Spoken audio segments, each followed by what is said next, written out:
આજે સવારથી જ એક વિડીયો અત્યારે સોશિયલ મીડિયામાં ખૂબ વાયરલ થઈ રહ્યો છે અને વિડીયો એ છે કે વાનમાંથી વિદ્યાર્થીઓ એટલે કે બાળકો પડી જાય છે. બેદરકારી કોની? અનેક પ્રશ્નાર્થો છે. તમારા બાળકોને તમે જ્યારે સ્કૂલે લાવવા અને લઈ જવા માટે જે વેનમાં મોકલો છો તો એ વેન સેફ છે કે નહીં તેના પર પ્રશ્નાર્થ ઊભો થાય તેવો વિડીયો વાયરલ થઈ રહ્યો છે. બે બાળકો નીચે પડી ગયા. ચાલુ વેને જ્યારે નીચે પડ્યા તે સીસીટીવી ફૂટેજ અને આ જે વિડીયો વાયરલ થયો છે તે વિડીયો અંતર્ગત પોલીસે તપાસ હાથ ધરી છે. મિત્રો, મકરપુરાનો આ વિડીયો છે. જે વ્યક્તિ પકડાયો છે, જે વાહન ચાલક પકડાયો છે, જે વાનનો ચાલક પકડાયો છે તેનું લાયસન્સ રદ કરવામાં આવ્યું છે અને આગળની કાર્યવાહી પણ હાથ ધરવામાં આવી રહી છે. Makarpura Tarsali road Tulsi Shyam society social મીડિયામાં સીસીટીવી ફૂટેજ ખૂબ વાયરલ થયા. પોલીસ ખૂબ મહેનત બાદ આને પકડી પાડ્યો કે આ વાન કોની છે અને વાન ચાલક કોણ છે. મિત્રો, પોલીસ ખાતું અવેર થયું, આરોપી પકડાયો, લાયસન્સ રદ કરવાની પ્રક્રિયા હાથ ધરવામાં આવી છે, સાથે કાયદેસરની કાર્યવાહી પણ હાથ ધરવામાં આવી રહી છે.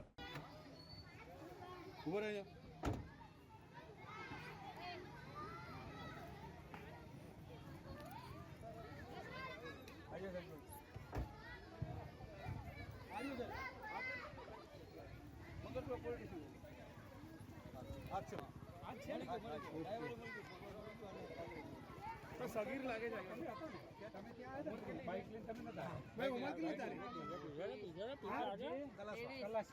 पकड़ के मैं लाया तुम लोगों के लिए भाई लेकिन पीछे ही है ना कितने पीछे देखो कितने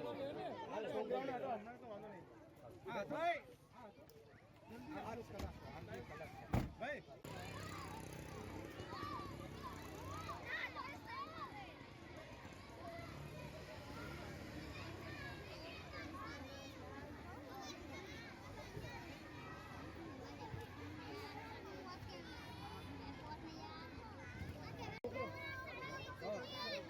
बेटा हटी जाओ बेटा साइड पर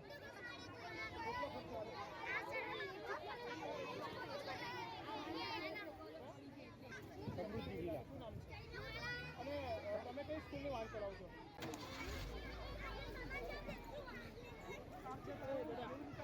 નામ શું છે? એવું નામ કેવી રીતે પડી ગયા? એવું નામ શું પડી ગયા?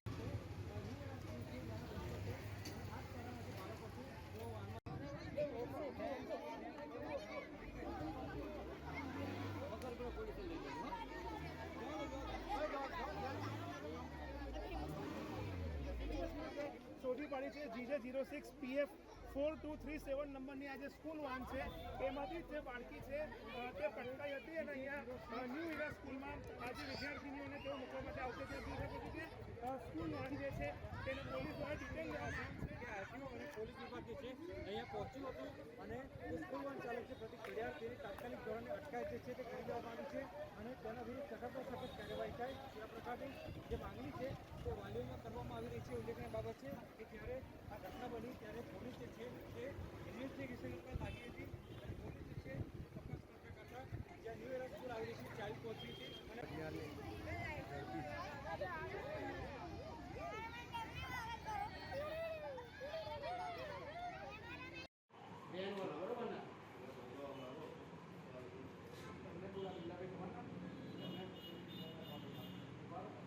સદર પાછળથી ખુલી ગયું છે, બીજું કશું અંદર થયું નથી. તો બેગના કારણે કેવી રીતે ખુલી ગયું? એટલે બેગ આમ ખોરાક લઈને બેઠા હતા હા અંદર ખોરામાં, તો બેગ આમ અડધા કરવા ગયા ને તો પાછળની જે શીશી લગાવી હતી ને એ શીશીના કારણે ઉપર થઈ ગયું, તો દરવાજો પાછળથી ઓપન થઈ ગયો. તો હવે નાના બાળકો છે, આ જવાબદારી કોની બને?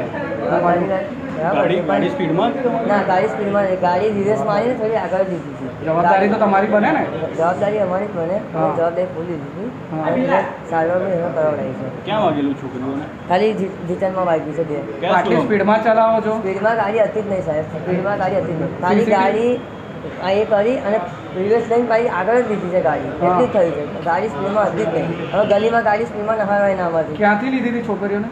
છોકરીઓ નિવરા સ્કૂલમાંથી લીધી હતી. અને ઘરે મૂકવા જતા હતા? હા, ઘરે મૂકવા જતો છૂટવાનો ટાઈમ હતો. ઘર ક્યાં આગળ છે એનું? સમૃદ્ધિ વિલ્લામાં. વાનને ઉપર કેરિયર નતું, કેરિયર અચાનક લગાવી દીધું કેમ? પછી એને લગાવ્યું? લગાવ્યો રાતે ઓનર કોણ છે? ઓનર આવે છે. ઓનરની ભૂલ આ કેમ કે દરવાજો જે બરાબર હા બંધ? ઓનરની જે ઓનર નામ મને યાદ નથી એમના. હા. ઓનર આવી ગયા છે નીચે. દરવાજો બગડેલો હતો એ તો માલિકની ભૂલ છે ને? હા. એ તો માલિકની જ ભૂલ કહેવાય, મારી અંદર ભૂલ જ તો નથી. માલિકને કીધેલું કે આવું બગડેલું હા છે? મેં કીધું હતું અંદર. હા. એમને કીધું હતું કે પાછળ તો ખેંચી લગાડી છે તો હા. બધા પડી ગયા તો છોકરાઓ. હા. તો એમને કીધું હતું કે સારું કે આપણે 2-3 દિવસ રવિવાર આપણે બદલાવી લઈશું. કેટલી ગાડીઓ ચાલે છે આવી નંબર પ્લેટ વગરની, પ્રાઇવેટ પાસિંગ વગરની ગાડીઓ? હવે એવું તો સાહેબ ખબર નહીં હવે આપણે. તો માલિકને ક્યારે કીધું તું ને પછી એમને લગાવ્યો નહીં? એમના બીજા દિવસે એમને ભાઈ આ થયું ને આ એના પછી તાત્કાલિક કરાવ્યું એમને. નિયમ ખબર છે ને પ્રાઇવેટ પાસિંગ નહીં ચાલતી મને ગાડી? ખબર છે એમને કીધું એમ પ્રાઇવેટ પાસિંગ કરાવી દો તમે. એ કે હા આપણે કરાવી દઈએ આપણે પ્રાઇવેટ પાસિંગ. તમે લઈ લો ત્યારે આપણે કરાવી દઈએ. એટલે કે સારું કે આપણે પ્રાઇવેટ પાસિંગ કરાવી દઈએ. જ્યારે છોકરાને વાગ્યું તમે સ્કૂલમાં જાણ કરી કે મારી ત્યાં છોકરીઓ પડી છે ચોખ્ખું વાગ્યું છે? ના એ જાણ કરવાનું બીજા દિવસે જાણ કરવા ગયા હતા પણ નહીં કરી અમે જાણ. એના પેરેન્ટ્સ અમે ઘરેથી વાત કરી, પેરેન્ટ્સે કીધું અમે બધું કે આવી રીતે ગાડી ચાલતી તો પાછળ ડોર ખુલી ગયો એના કારણે પડી ગયા છે છોકરીઓ. શું નામ તારું? નાના પ્રતિક.